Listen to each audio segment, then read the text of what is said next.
श्रीगुरुभ्यो नमः।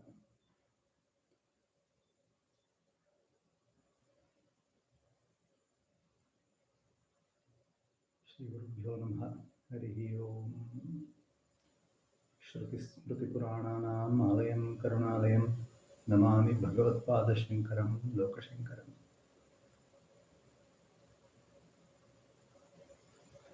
Offering reverential pranams at the lotus feet of Jagadguru Adi Sankara, I will now get to the third part of our planned five talk series. This talk is going to be about the renunciation.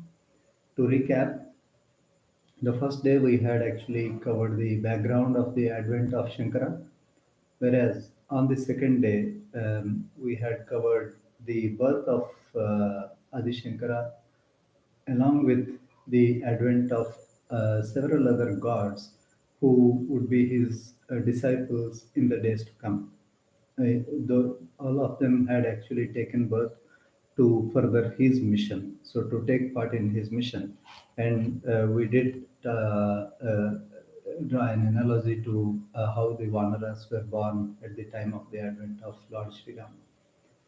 So after the birth of Adi Shankara at Kaladi,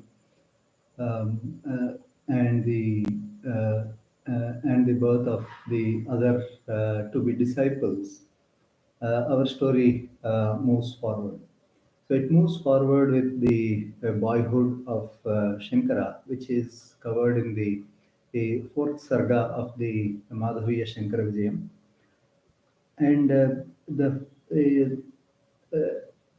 Jagadguru Adi Sankaracharya had a dramatic childhood. Dramatic in the sense that, as we spoke yesterday itself, he was an ekasantagrahi, means anything that is said but once, he would just remember. He was supremely talented. I think even the word talent was is very small to be used for him. So that being the background, the boy actually became completely lettered by the time he was 2 years old. He could tell all the letters, and he started hearing the kavyas, the Puranas, and he remembered everything, and he could recite them back. Okay? And so Acharya Vidyaranya says he was Aksharavit. So that is actually, you can think of it in two ways. One is Aksharavit, means one who is lettered, and the second one is Akshara. Akshara is actually destruction. Akshara is indestructible. Indestructible is no one but Paramatma. So Aksharavit means one who knew the Paramatma. So the boy was so talented that he even seemed very realized even at that age. And he could, by his kindness, he could create good knowledge in others also with whom he was speaking. So there is another pun that Acharya Vidyaranya employs here. He says there was no trace of tamas or rajas in him. Okay, we know that the three gunas, sattva, rajas, and tamas. Okay, rajas being the the activating the rigor, the rigorous quality that one has. So, although like he was academically very rigorous, there was no rigor in the sense that there was no anger in him or there was no excitement in him like that. And he actually says the only rajas that you could attribute to him was the dust that would actually, be smeared on his body when he was playing. So rajas also means dust in Sanskrit. So he plays with these words, saying the only rajas that you could find in him was when he was actually playing with other children. So he was such a good student that the teachers had no difficulty in teaching him whatsoever. And by the age of 4, he was he had this tonsuring ceremony also. Tonsuring is known by the name Chaulam. Okay, Chaulam is when so these days, of course, they do it in the Upanayanam itself, but Chaulam is an altogether different samskara, which precedes the Upanayanam. His Chaulam is actually the fourth samskara. The first one being the Jatakarma at birth, there is a samskara. Then the Namakaranam when they give name to the boy, to the child. So that is the second samskara. Then Annaprashanam when the child begins to eat rice. So that is the third samskara, and Chaulam is actually the fourth samskara when the boy's hair is tonsured off, his head is tonsured. So, by nature, he was very bright and brilliant, and he had a very attractive personality. And the tonsure, the chaulam actually, added further to his luster. Okay, he was even more brilliant in his appearance once the chaulam was done, and he seemed to very innately know the how to use these vyahritis like the bhur swaha, etc. And he had an amazing gift of gab.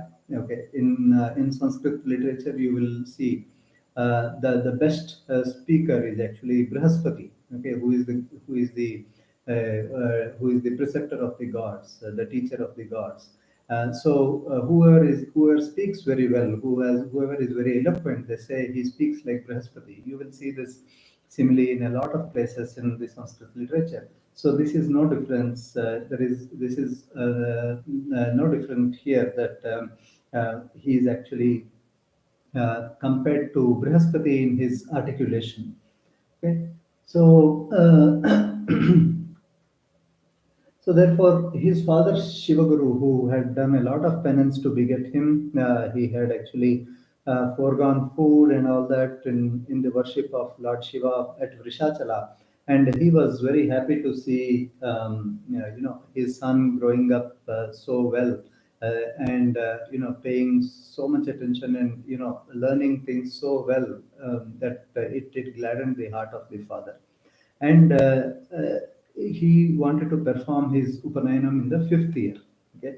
Usually it is the eighth year when the Upanayanam is performed for a Brahmin boy. However, there is what Smriti says is Panchame Brahmavachasa Kama, which means that a Vatu who desires Brahmavachas, like the luster like the Brahman, he can get initiated in the fifth year itself. Okay, so therefore, seeing the progress that Shankara was making, his father was very keen to get his Upanayanam done in the age of 5. However, as fate would have it,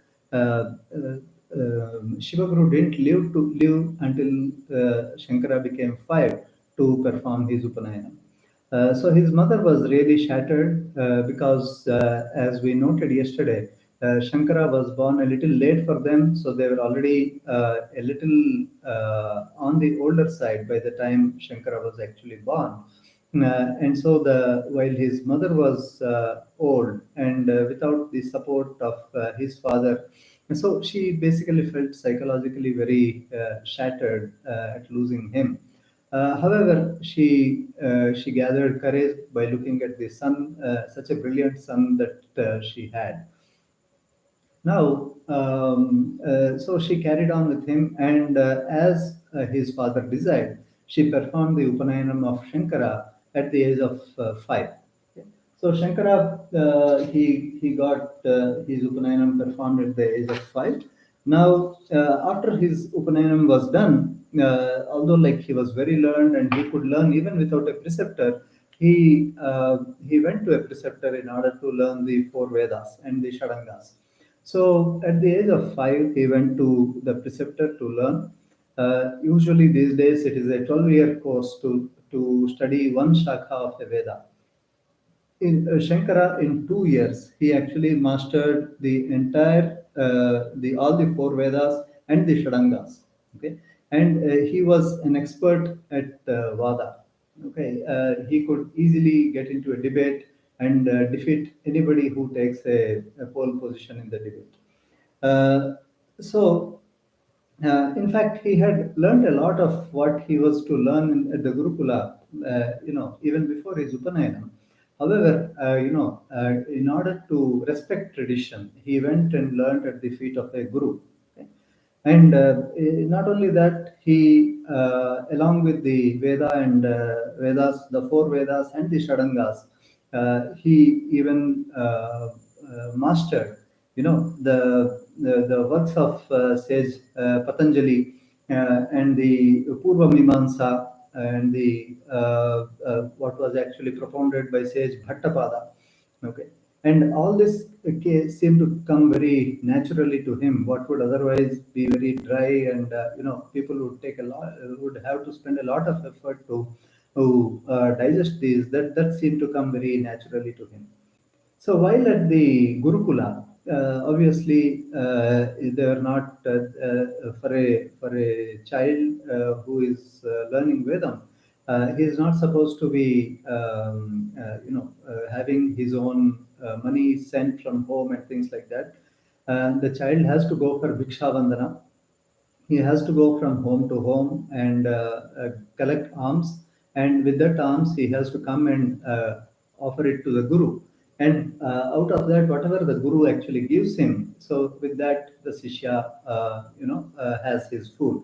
So on one such day, Shankara went to the house of a very old and frail lady. Okay, so and he stood out and said, "Bhavati Bhiksham Dehi." So an old woman, she came out, and she was astounded at the form of the little brahmachari, and that made her misery even more, because she wanted to give him something, and it is nobody actually turned off a brahmachari who came to their house for alms, and so her misery, her poverty was so bad that she had to say that, boy, it is actually a curse that is inflicted on us. It must be because we never, in our previous births, we were well to do, but we never offered anything in charity. We never helped anybody in need. So therefore, it seems that we are having this very bad situation when I have nothing to offer you. Okay, and Shankara was actually moved by compassion at her plight and at her repentance mostly. Okay, because she seemed to be genuinely repenting about what she might have done in her past birth. So that repentance actually moved the heart of Shankara, and he immediately prayed to the goddess Lakshmi, okay, the consort of Vishnu, who is the goddess of wealth, right? So and the moment he actually prayed, I am sure all of you know, that goes by the name Kanakadhara Stotram. Okay, so that is when the Kanakadhara Stotram was born, even before Shankara was of the age of 7. And Kanakadhara Stotram is among the more difficult stotrams that have been written by Bhagavad Pada. Bhagavad Pada is the other name we refer to Adi Shankara. Okay, Shankara Bhagavad Pada. So, and as he prayed through that Kanakadhara Stotram, Goddess Lakshmi appeared, and she just confirmed what the lady was lamenting, which said that, "Oh Shankara, I am very pleased that you called me, but they have never given anybody anything in their life, in their previous lives, although they were very well to do. So therefore, this plight, assails them." So Shankara said, "Mother, be that as it may, in fact, the lady bewails and she offers a dry gooseberry. That's the only thing that she has at her home." So he says, "Mother, let bygones be bygones." To Goddess Lakshmi, Shankara addresses and says, "Let bygones be bygones. Now she is repenting it and she has given me this gooseberry. So please shower her with gold. Okay, please remove her poverty." So then Lakshmi showered so much gold in that lady's house. That was a Namudiri family. In fact, even today their descendants live very near to Kaldi, and they are on record saying, Ever since, they have never seen poverty in their household or in their clan. So, so therefore, Shankara at that very young age propitiated Goddess Lakshmi for the sake of this old lady who was actually very repentant. Okay? So yeah, and after that, Shankara had a very beautiful countenance. People felt instantly attracted to him when they saw him, and actually, Acharya Vidyaranya takes quite a bit of description here to describe his feet, his face, and the different parts of his body.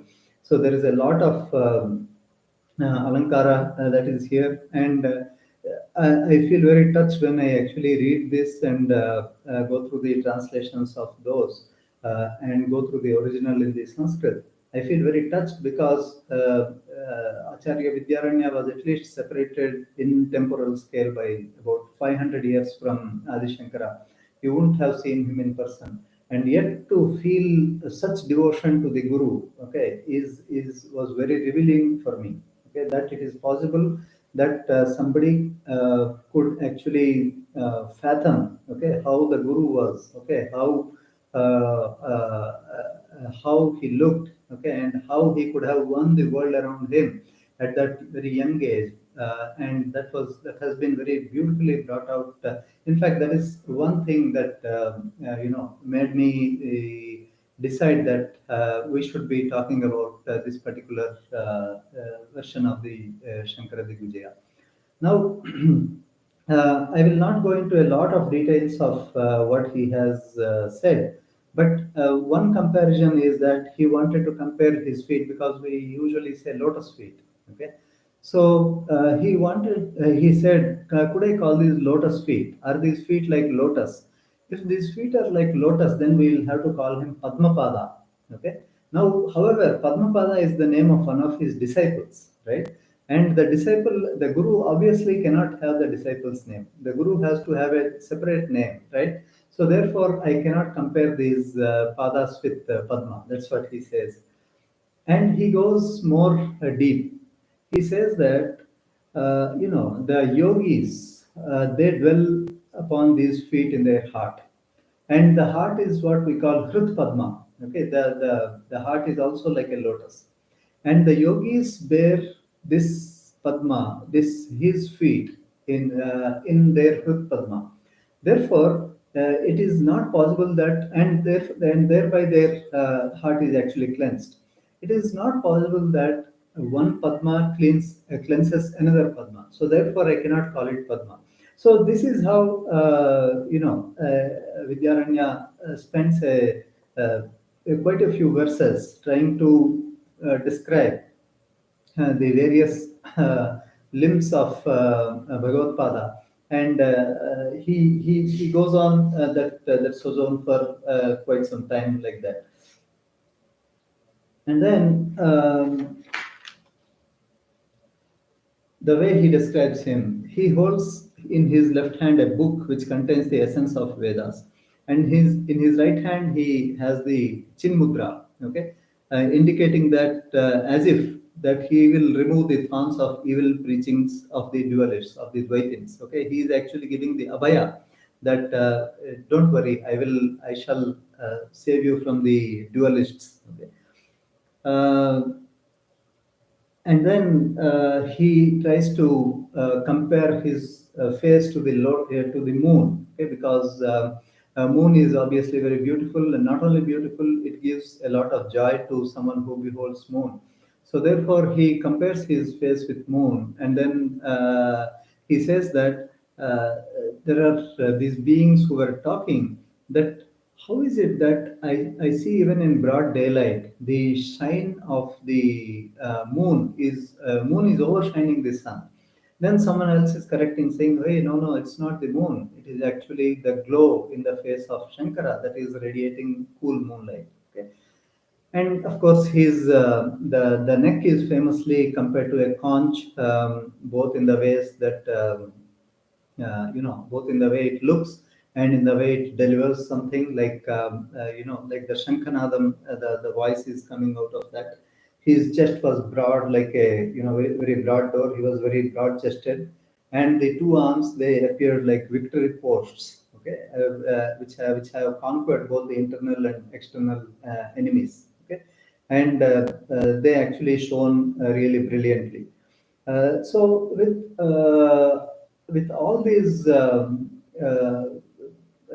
physical attributes, then he comes to the uh, eyes of Shankara, and he says that these are the eyes which once before the goddess of wealth appeared to bless a poor lady. Was he's actually referring to the Kanakadhara Stotram again here, and then he dwells on the virtues of Shankara, and he says that it is like Lord Rama went to Lanka and he built that faultless setu, okay, to get across the ocean and then do the Rakshasa Samhara. Similarly, Bhagavad Pada has set up a setu of faith, okay, that goes and conquers the internal enemies and establishes the self in the real self, okay, rather than the false I. It actually establishes the self in the real self, which is the Paramatma.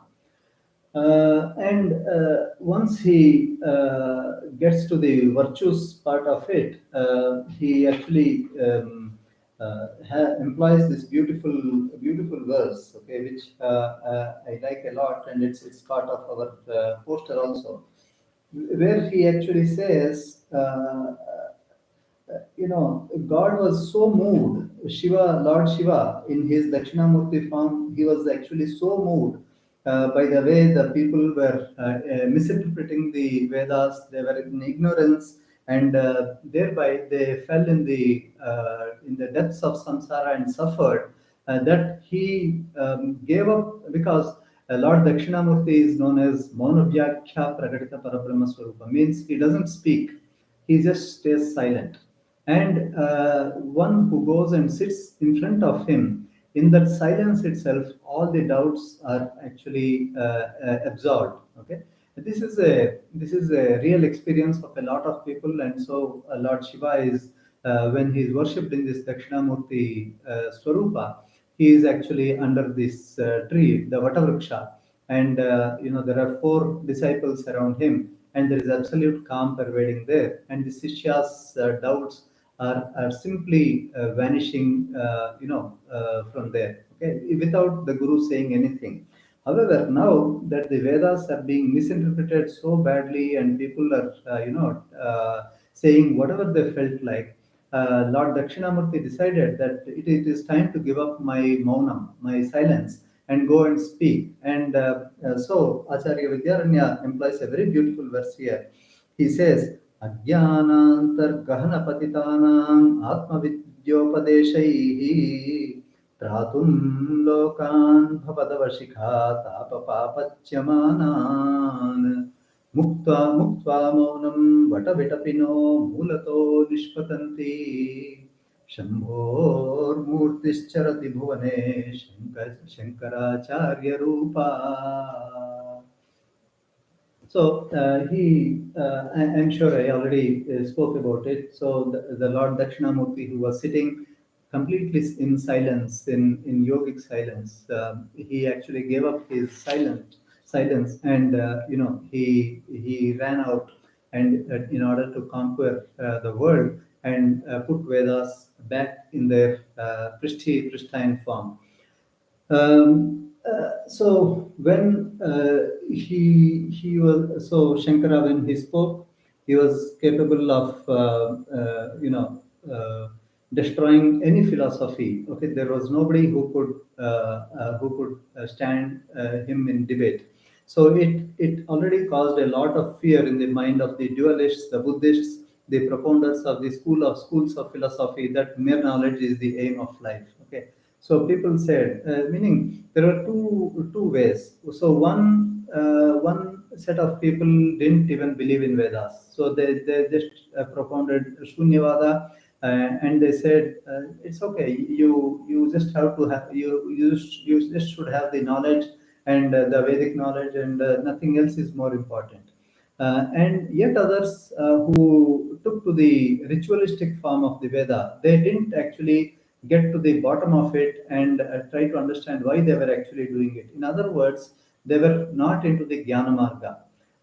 But Shankara firmly established that Jnana Devatu Kaivalyam, meaning only from Jnana that one can actually attain liberation. Now, this jnana has to be very steeped very deeply. It cannot be superficial jnana that comes from reading books. It has to be earned in experience. So, which is why Satkarmacharana is actually prescribed to people, right? So, therefore, once Shankara started, he became more famous. So all these schools of thought, who either discarded Vedas or who misinterpreted Vedas in their own way for their own benefit, all of them started to actually fear. Now, he so this particular verse very beautifully tells his state of mind, because the things that usually afflict people, okay, are actually the sensual desires. Then people become angry, or envy, or they become very proud, or they become greedy. Okay, so these are the things in samsara which afflict people a lot.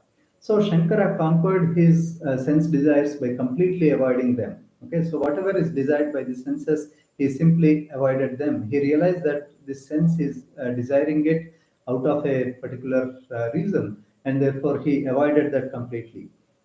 He was established in joy all the time, and by being established in joy, he discarded harsh words or anger. He cultivated envylessness, and by that he actually conquered envy.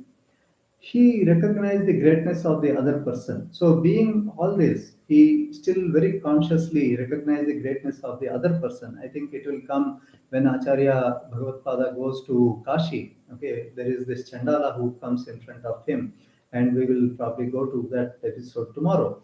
And he actually recites something called Manisha Panchakam, right? When the Chandala gives him the knowledge of the self, Bhagavad gives out the Manisha Panchakam.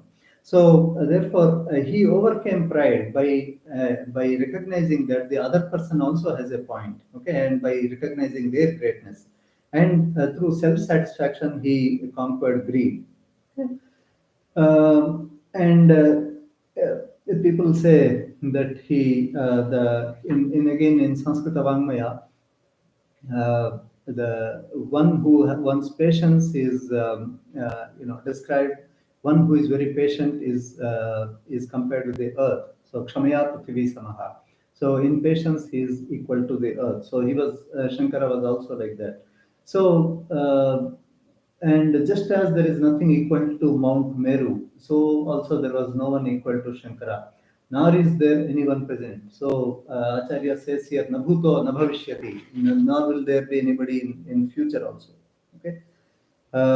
And as he spoke, and the which was the foremost among the ascetics, okay, that served as a mantra to silence these who were arrogant and making. He actually made the arrogant speechless. Okay. And when he spoke, people wondered around him. People wondered, and he said, "It's as if Goddess Saraswati is, dancing on his tongue." So, and the sounds that are coming are those of her anklets, or maybe her girdle bells. Okay, and as he preached, all these people the dualists who preached other things, they fell silent, or their voice was just lost in his roar. It is just like it is compared with the when the thunder, the waves seem to be very turbulent, making a lot of noise. But when the thunder comes, you will find that even the sound of the waves has lost its decibel level. So that is how when Shankara spoke, he basically roared in Advaita philosophy. and that actually quietened all these people or made them completely they got muted. Okay? So this is how Shankara's fame, it spread far and wide, and while being so articulate and so good, he never had pride. His speech was very soft and sweet. Okay, and it looked as if the sweet grapes have gifted their wealth to him. Okay, so milk found that he is the proper vessel to carry its essence. Even the sugarcane was defeated in sweetness when it was against his speech. So these are all the various epithets that Acharya uh, uses for the Jagadguru. And finally, he actually compares and contrasts Shankara with the Trimurtis, Brahma, Vishnu, and Maheshwara. So again, I'm saying this just to give you a glimpse of the brilliance of Acharya Vidyaranya. He actually calls Acharya a Chaturanana, Jagadguru, a Chaturanana. Chaturanana, on one hand, Chatuhu Anana. Anana means four heads, that is Lord Brahma. Chaturanana, he says, from whose face very witty things, Chatura means very witty, okay? So very witty speech emanates from his face. So he's a Chaturanana. He says Vishnu is Bhoga Bhogi, okay, meaning Bhoga is serpent, so Bhogi is sleeping on the serpent, so Vishnu sleeps on Adishesha. He calls Jagadguru as Abhoga Bhogi, so means he enjoys that which need not be enjoyed, or it's not like that.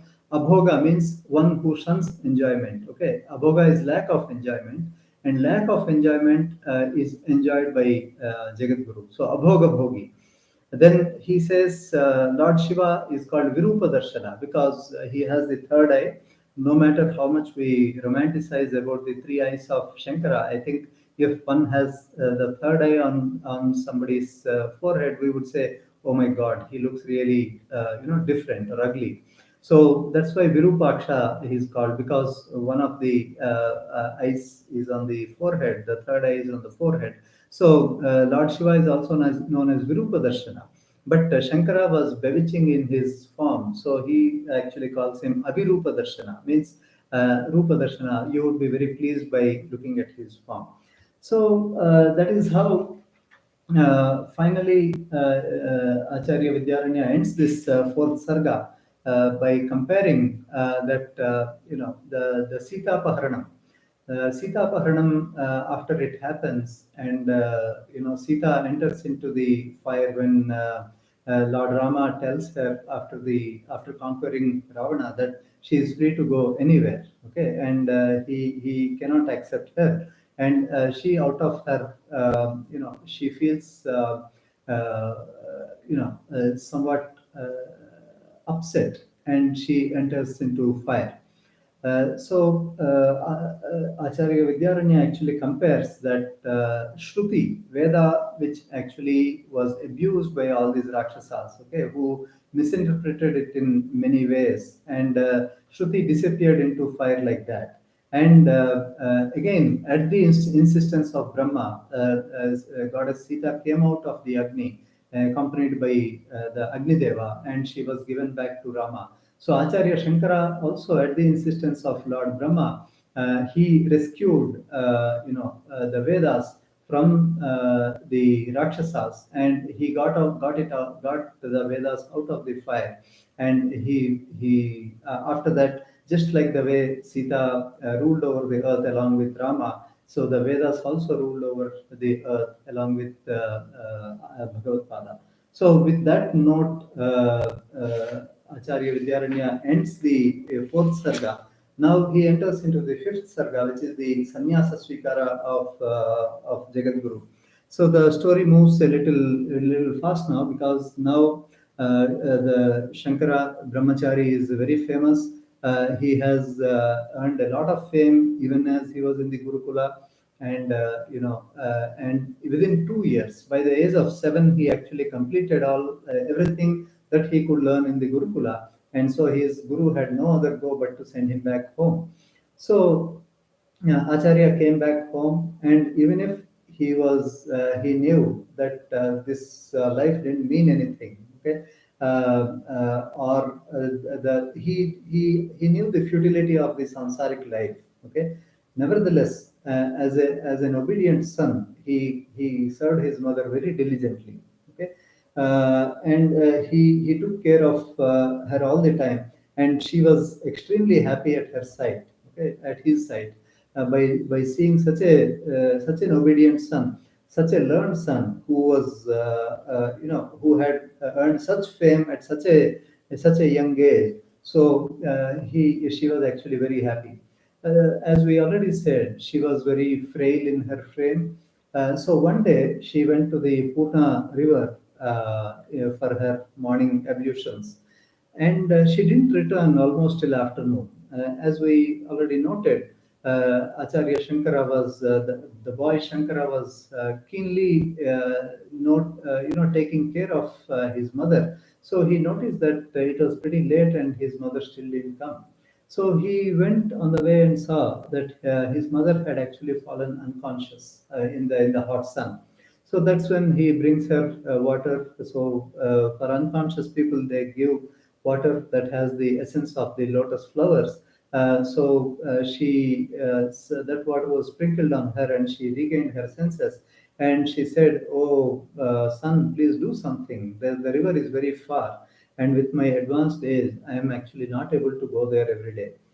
Then he put her back at home along with his relatives, and he went and prayed to the goddess of the river, which is, of course, the goddess Ganga. Okay, although it's the Purna river, the river anywhere is Ganga. In Hindi also they say Bharat yahan nadi Ganga hai, kankad kankad mein Shankar hai. So he when he prayed to the river, a Ganga appeared in front of him, and he said, "Oh mother, please come and flow near my house, okay, because my mother is not able to walk so long." So the river goddess said, "Okay, it is a very out of turn type of desire that you have expressed. Usually we cannot grant it, but however, since you have the welfare of the world in your mind all the time, you shall see it happen by tomorrow morning." And to everybody's astonishment, when they woke up the next morning, the river Purna was flowing very close to their house. Okay, and that made his fame go even farther and wider.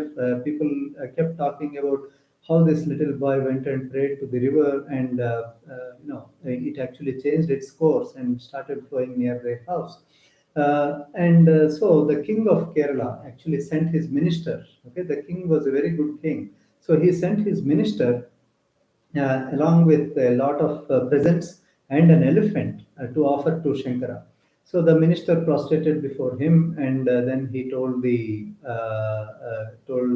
Shankara that the king has sent these presents for you, and he would. So the elephant has come because if Shankara agrees to accompany him, he can actually ride on the elephant and go to the king. So please accept these presents and come to the king. He would like to see you. So Shankara said, "See, I am a brahmachari. I have nothing to do with these presents. Okay, so please take them back and give to people who deserve it and who have use for that. And what will I do with an elephant? You please tell the king that I am very happy that he has chosen to respect me, and please tell the king that he should, be a champion of Vedas. Okay, he should ensure that Vedas are taught very well in his kingdom, and they're followed by everybody." And so the minister bows to him and goes back, and he conveys the message to the king. So the king he's even more touched. So he was a fan earlier, but now he became an even bigger fan. So he became a devotee, and he came to see the boy Shankara himself, and he was taken aback looking at the luster, the virtues of that was there in the face of boy Shankara. and he brought with him 10,000 gold coins, 10,000 gold coins. And he offered that to Shankara. And also, the king was a scholar himself. So he had written three plays, which he also dedicated to boy Shankara. And Shankara, just like before, he said, "Please give these to people who have, who have the need. Give this to grihasthas. They will have a need for this, and I don't have any need for it. And I am very pleased that you have thought of facilitating me, and I am very pleased. If you have any wish in your mind, you may ask." So the king said, "May I have progeny? I want a boy like you." So that's what the king asked Shankara.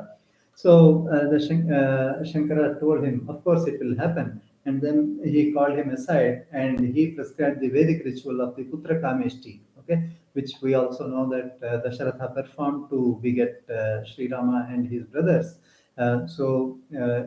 Shankara advised the king to perform Putra Kameshti so that he will have progeny. So the king was very happy, and he went back and keeping the advice of Shankara in his mind. So while his fame spread so far and wide, it is not only humans who were influenced. Once the rishis themselves wanted to see, because they came to know that Lord Shiva of Kailasha has taken birth in Kaladi, and he is even as a boy, he is a wonder boy, and he's pulling everyone unto him, and everybody he's leaving everyone astonished and dumbfounded. So the sages Upamanyu, Dadhichi, Gautama, Tirthala, Agastya, and other sages actually heard about this fame, and they were very desirous of seeing Lord Shiva in this form, and they came down to the home of boy Shankara.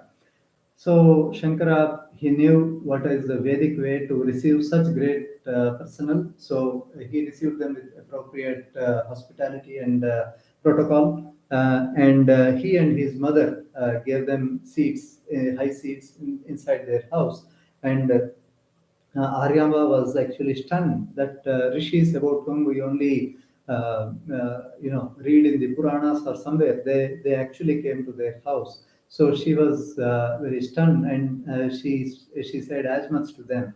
She said that where is Kali Yuga, and where is our good fortune at hosting you in our house? And they said that, see, and she also expressed her happiness, saying, "See this boy, he has mastered all the Vedas in his tender years, and his fame is also very high. So this, and you have your advent to my place gives me a lot of joy." And she said, "I don't know what great punya I did, what great merit I did to actually deserve this." So I think like Yashoda forgot her good fortune of being with Krishna. Aryamba also seems to have forgotten all those days of penance she did along with Shivaguru to beget Shankara. And says Agastya actually says, "O mother, once your husband Shivaguru did a lot of penance to Lord Shiva, and Lord Shiva came to him in his dream and asked him whether you want one son who is extremely well learned, a scholar, or you want a lot of sons who will live very long but who are not particularly great. So your husband, chose for such a scholar, and since there is no one else who can be like that, so Lord Shiva himself took birth in your house as Shankara." And then the obvious next question she asked is, "I want to know how long he will live." And this was a difficult question, but says Agastya, he was so lost in this praise of Lord Shiva, that he said he will live for 8 years. Now he was already seven, he was crossing seven, so he will live but 8 years. And then he will live for 8 more years. And then, due to for a particular purpose, he will live for 16 years more. So altogether, he will live for 32 years. Okay. When they said like that, the other rishis thought that Sage Agastya was speaking a bit too much. He was revealing a bit too much. which normal humans shouldn't know. And they immediately stopped him, and they all went back, and they all took leave of them and went back. However, this left a deep shock and sadness in the mind of Aryamba, that the boy's lifespan was almost ending. The lifespan of 8 years was almost ending, and she said she was very sad about it. So Shankara also thought about it. She said, "Oh mother, if I am having such a short lifespan, perhaps it befits me that I should take sannyasa at this age. I should be renouncing the world, because without taking sannyasa, I don't want to leave this world."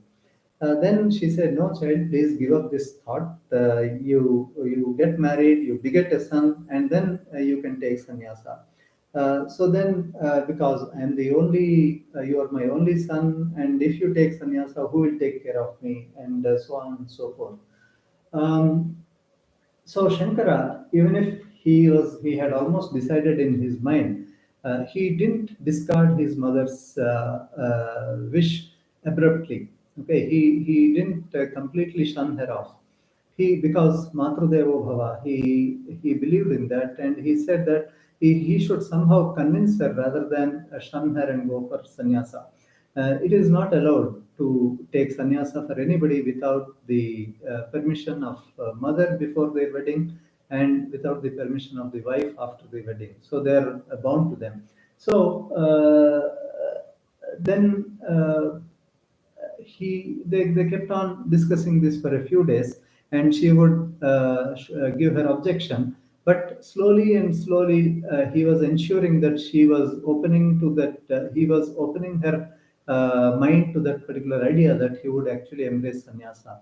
And so one day it so happened that the Purna river, which was flowing outside their house, Shankara was taking his bath in that, and suddenly he cried, saying, "Oh, I am caught. This is actually dragging me inside the river." And his mother came out of the house, and he said, "What happened?" He said, "Oh, mother, this crocodile is dragging me into the river. It will not leave me. So, can you please give me the permission to take sannyasa, so that then it might actually leave me?" Then the mother thought for a while. She was very sad that the what she had was resisting all these days actually took a shape like this, and she wanted to see him alive. So she said, "Okay, I give you permission." So as soon as she gave permission, the crocodile actually left Shankara and vanished into the river. So he came out of the river, and the mother was again very devastated that she actually gave this permission to him, and she cried a lot. But he offered her solace, and she asked, "So if my health deteriorates, who will take care of me?" Then Shankara said, "See, all my father's property will go to my relatives, and they are high minded relatives. They have performed my Upanayanam also. They have taken care of us after father was gone. So I will entrust your care to them. Okay? And in case something happens to you, you live your life, they will perform your obsequies." She said, "Nothing doing. Okay, you are my son. I begot you as a son. I want you to perform my obsequies when I am dead." Then Shankara gave her a word which perhaps no yati has ever given to his mother. He said, "Oh mother, when you think of me, I will give up all my work and come to you. Whether you think of me at day, night, or in between, whether it is the Sandhya time, whether you are conscious, you are unconscious, or you are sorrowful. Okay, if you die, also I will come and perform your last rites myself." And once he gave her that word, she was somewhat at peace. He knew that she would give him permission to embrace sannyasa only half-heartedly. She also knew that Shankara was not there to stay, even if she would stop him. His mind was bent upon that. So therefore, she gave him that word, and he also gave her his word that he would appear before her whenever she thought of him, and then he started on his way to sannyasa. Meanwhile, the Purna river was also very disappointed that Shankara was leaving. And there is a beautiful temple of Lord Krishna very near to where Shankara was born. You will see that in Kaladi even today. So that Krishna was the Kuladevata of Shankara's clan. So the Krishna himself asked, "Oh boy, you are living. Who will take care of me? Now you brought this Purna river all the way, and it is in spate, and even my temple seems to be, in danger." So Shankara took that Krishna with both his hands. He took him to a little safe place, and he installed that Krishna's idol there, and then he went on his way to sannyasa. So he was marching on his way, and on the way he saw people, he saw forests, he saw beasts, he saw whatever he saw. It looked like Brahma for him. Okay, so he was already in that supreme state of consciousness where he could see everything around him as Brahma, and he was having a floating existence. So he walked for a long time during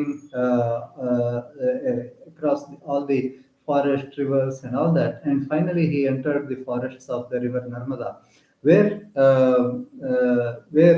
the great Govinda Bhagavad Pada was actually performing his penance.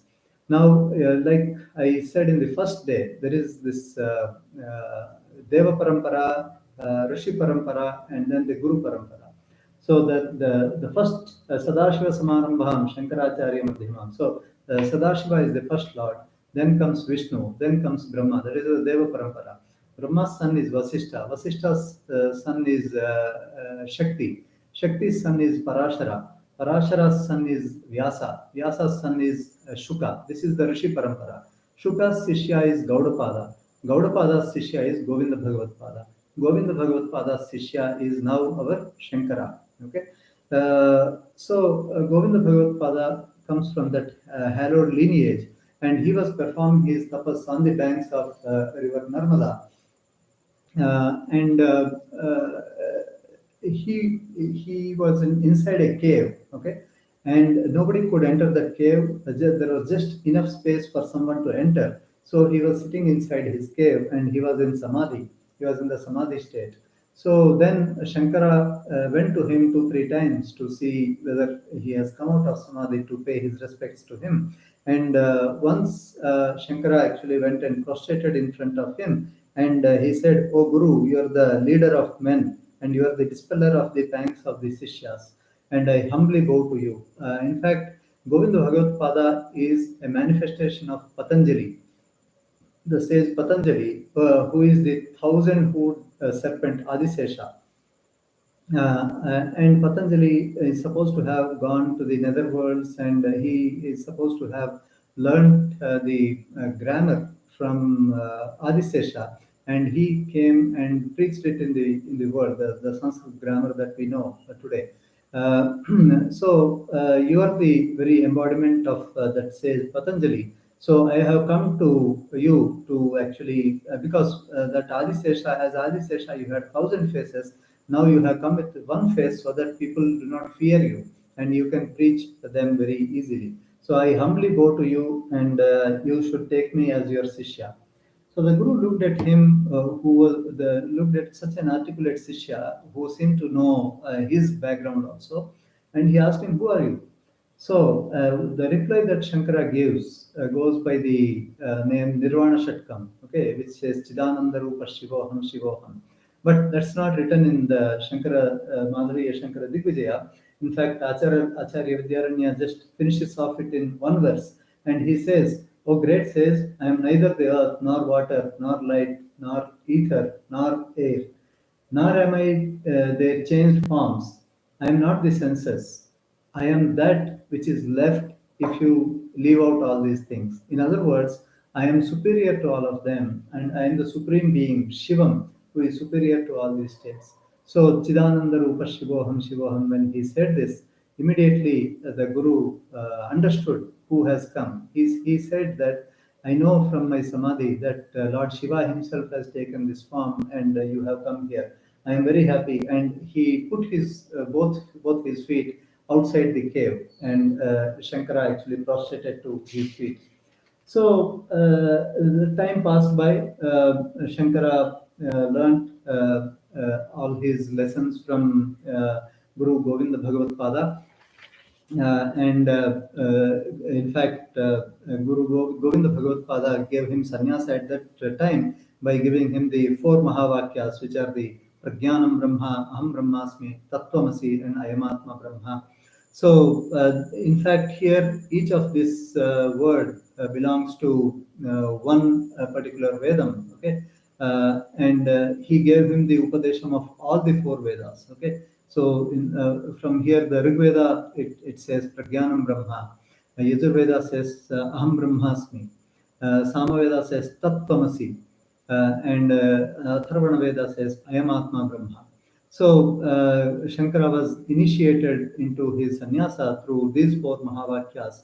And then Govinda Bhagavad Pada started to teach him the Brahma Sutras that were written by Veda Vyasa. So which starts with the Athato Brahma Jigyasa.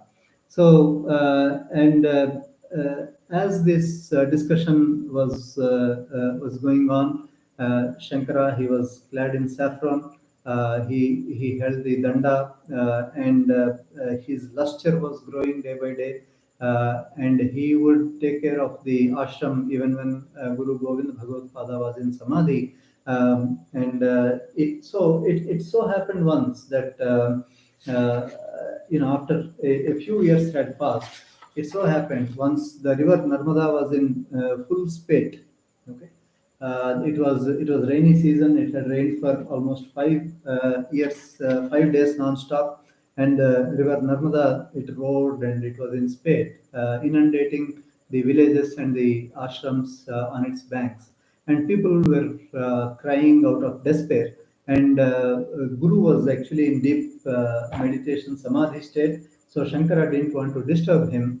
He placed his kamandalu there, and the entire Narmada actually flowed into the kamandalu, and he actually brought the river under control. Okay. Seeing that, everybody was astonished, and people started praising him in loud voice. And the Guru Govinda Bhagavad Pada came out of his samadhi, disturbed by that commotion that was actually going there, and he actually now came to understand what has happened. So this here in the preceding stage to the what I just said about the river being in spate, the rainy season is actually described, which is the Chaturmasya, the 4 months that the yatis, the sannyasis perform. They don't speak to any, they don't move anywhere. They stay put in one place, and they obey a lot of rules for their food, in their food habits, in the way they actually stay, and they actually do a lot of swadhyaya and meditation and tapas during this Chaturmasya period. So that is something our Jagadgurus follow even to this day. Any sannyasi, any yati, anywhere in the world, and during the Chaturmasya period, starting with the Guru Purnima, they actually do not travel. Okay, wherever they are, they stay put in that particular place, and only after the Chaturmasya Vratam, which ends usually during the Ashvija Purnima. For 2 months, they do this Chaturmasya. I'm not very sure why it is called Chaturmasya when it is done for 2 months. But only after that they resume their movements. Okay. So that is also described in great detail. Now, presently, Govinda Bhagavad Pada came back to the world from his samadhi, and he actually saw what Shankara had just performed. So he called Shankara aside and said, Shankara, look, once I was speaking to sage Vedavyasa in the Naimisharanya, and I told him that you have written these great Brahma Sutras. However, they are so difficult to understand that people are in a very jolly manner misrepresenting them in the way they want. They are not able to understand them. So you should actually write a great commentary that actually dispels all these misrepresentations. So Vedavyasa told me that this matter already came for discussion once in Lord Shiva's assembly, and when this was brought out, Lord Shiva said, I will myself come as a young man, okay, and I will write it, okay. And he said that when I come as that young man, an entire river will disappear into the Kamandalam, okay. So now Govinda Bhagavad Pada relates to that and says, from what Vedavyasa told me, I recognize that you are that person, okay. And so it is up to you now that you have to write that. So Shankara, I think there is whatever you have to learn from me, you have learned already. Now from here, you have to go to Varanasi, okay, and which is the seat of Lord Vishwanatha, okay. There you will see Ma Ganga, okay. So you stay in Varanasi, okay, and there you sit and you meditate on Lord Vishwanatha, and you do your ablutions in Ganga daily, and then you write the commentary on the Brahma Sutras. Okay, so it is. Now pertinent that you should leave from my hermitage, and you should go for, and you should serve the dharma, okay, you should serve the Sanatana dharma by writing this commentary on the Brahma Sutras and other things. So Shankara was a little heavy hearted to leave his guru. Even such an exalted sannyasi was actually a bit heavy hearted to leave his guru. So that means the bondage with guru is a lot more with a lot more than what he had with probably even with his mother. Uh, however, going to his command, Shankara walked away, and he went to Varanasi, where he stayed for some years. So that part we will resume tomorrow. And today, Bhagavad Pada, Shankar Bhagavad Pada took sannyasa, and he became, the Jagadguru Shankaracharya. So he came to be known by by the name. In fact, when people take sannyasa, their name usually changes. So that is after Shankaracharya himself gave the Dasanamni sannyasa. So there are 10 types of sannyasas that he defined in this word. So you will see the Shringeri Mathadipatis, they wear the suffix of Bharati, whereas the Kanchi Pitham sannyasis, they wear the Kanchi Mathadipatis bear the suffix Indra Saraswati. Okay, they are Jayendra Saraswati, Vijayendra Saraswati, like that, Chandrasekhar Saraswati, like that. However, it is only Shankara whose name didn't change after his sannyasa. He was born Shankara. He continued to be Shankara even though he took sannyasa. And I think he is an exception in many ways to all the yatis, having started that great parampara, the great Guru parampara, the flourishing Guru parampara that Shankara has started. Let us bow to that Guru parampara one more time. सदाशिवसमारम्भां शङ्कराचार्यमध्यमाम् अस्मदाचार्यपर्यन्तां वन्दे गुरुपरम्पराम्. So which means starting with the Sadashiva and with the Shankara in the middle, Shankaracharya in the middle, until our current Acharya. Okay, this entire lineage of the this entire tradition of the Guru Parampara that we have, we bow to that Parampara, because that parampara is what makes our nation, that parampara is what makes our civilization, whether we know it, whether it is very apparent or not apparent. I think that Guru parampara is what, that Vedic parampara is what is the undercurrent, and that safeguards the Vedic civilization in many ways by taking extraordinary sacrifices from people, right?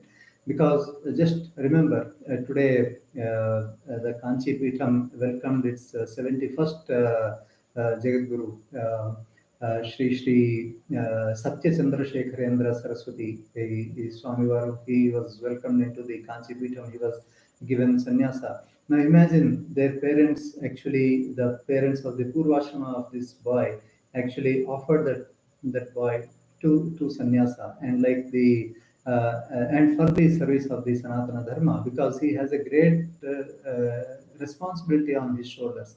So that is true with every single Shankaracharya who follows the Shankara Parampara, and they keep alive our Vedic tradition, which says Loka samasta sukhino bhavantu, which prays for the the welfare of the entire not only humanity but all the beings in this world, okay, and beyond.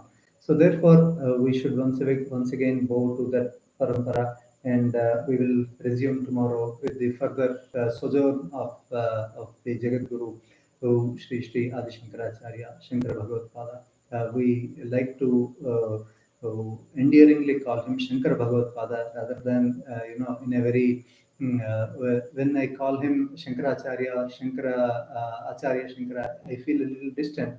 But when we call him Shankara Bhagavad Pada, it feels a lot more dear. So anyway, be that as it may, I think it went a little longer today. So today I bring to rest today's talk with these words. So, Lokasmasta Sukhino Bhavantu. Om Shanti Shanti Shanti.